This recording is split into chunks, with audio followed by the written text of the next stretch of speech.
Schengen visa دینے والی countries کی تعداد میں اضافہ۔ جی ہاں، صحیح سنا آپ نے۔ شینگن کنٹریز جن کی تعداد کبھی 27 ہوا کرتی تھی، اب ان کی تعداد بڑھ کے ہو چکی ہے 29۔ اس کی وجہ یہ ہے کہ دو نئی کنٹریز رومانیہ اور بلغاریہ کو بھی سٹیٹس حاصل ہو گیا ہے فلی شینگن ممبر ہونے کا۔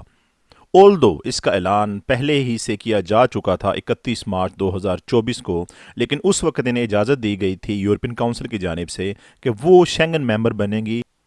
صرف سی اور ایئر کنٹرول چیکس کے لیے۔ اس کے علاوہ ان کو پرمیشن دی جانی تھی جو لینڈ بارڈرز کے حوالے سے، وہ امپلیمنٹ ہوگی 1 جنوری 2025 سے، اور 1 جنوری 2025 کو فل ممبرشپ حاصل ہونے کے بعد جو بھی افراد شینگن ویزا حاصل کریں گے وہ زمینی بارڈر کے تھرو بھی رومانیہ اور بلغاریہ انٹر ہو سکیں گے، اور رومانیہ اور بلغاریہ سے واپس دوسرے شینگن ممالک بھی جا سکیں گے۔ ان دونوں ممالک کی فل ممبرشپ کا اعلان 12 اور 13 دسمبر کو جو برسلز میں اجلاس ہوا اس میں کیا گیا، اور واضح طور پر آفیشلی یہ کہا گیا کہ 1 جنوری 2025 سے یہ دونوں ممالک فل ممبرشپ کے ساتھ جو ہے شینگن کنٹریز کے طور پہ ڈیل کریں گے۔ شینگن ممالک کی لسٹ میں پچھلے 2 سالوں میں 3 کنٹریز کا اضافہ ہوا ہے، جب 1 جنوری 2023 کو کروشیا کو بھی پرمیشن ملی تھی، اور اب ان 2 کنٹریز کو پرمیشن مل گئی ہے شینگن ویزاز ایشو کرنے کی۔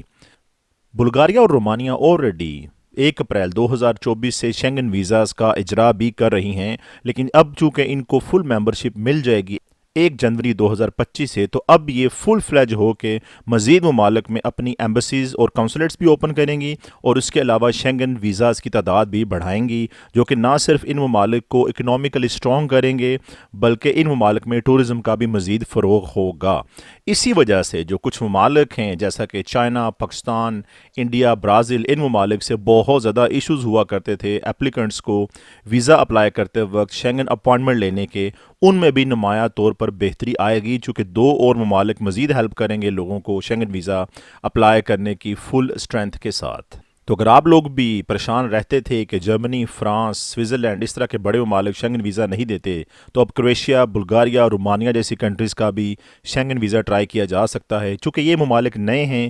تو واضح طور پر ایک چیز کا خیال رکھیں گے کہ یہ اپنی ویزا سکسیس ریشو کو بڑھائیں تاکہ لوگوں کے اندر اعتماد آئے، اور اسی وجہ سے ہی ان کا ٹورزم پلان بھی مزید بڑھے گا فیوچر میں، اور اس کے بعد ہی ان کی اکانومی مزید بہتر ہو پائے گی۔ تو ویزا ریشو کے حوالے سے بات کی جائے، جب ان کی ایمبیسیز، کونسلیٹس، ابھی تو کچھ ممالک میں 3rd ایمبیسیز یا کونسلیٹس کے تھرو ڈیل کر رہے ہیں، تو جب ان کی اپنی کونسلیٹ ایمبیسیز بڑی تعداد میں پھیل جائیں گی پوری دنیا میں، تو اس کے بعد ان کی ویزا ریشو اب کی نسبت سے مزید اور آگے بڑھے گی، اور کم از کم 4 سے 5 سال تک منیمم یہ کوشش کریں گے کہ ان کی سکسیس ریٹ جو ہے شینگن ویزا کی وہ بہتر ہو، زیادہ لوگ ان کی کنٹریز میں آ سکیں اور یہ ممالک زیادہ پیسے کما سکیں۔ بلغاریہ اور رومانیہ دونوں کنٹریز کے لیے یہ ایک سکسیسفل اور ایک ہسٹوریکل ڈے ہے، چونکہ ان کو سٹارٹ کیے ہوئے تمام اپنی پلاننگ شینگن ممبر بننے کے لیے تقریباً 13 سال کا عرصہ لگا۔ 2011 میں ان کو گرین لائٹ دی گئی تھی یورپین کونسل کی جانب سے کہ یہ شینگن ممبر بن سکتے ہیں۔ اس کے بعد اس کی امپلیمنٹیشن میں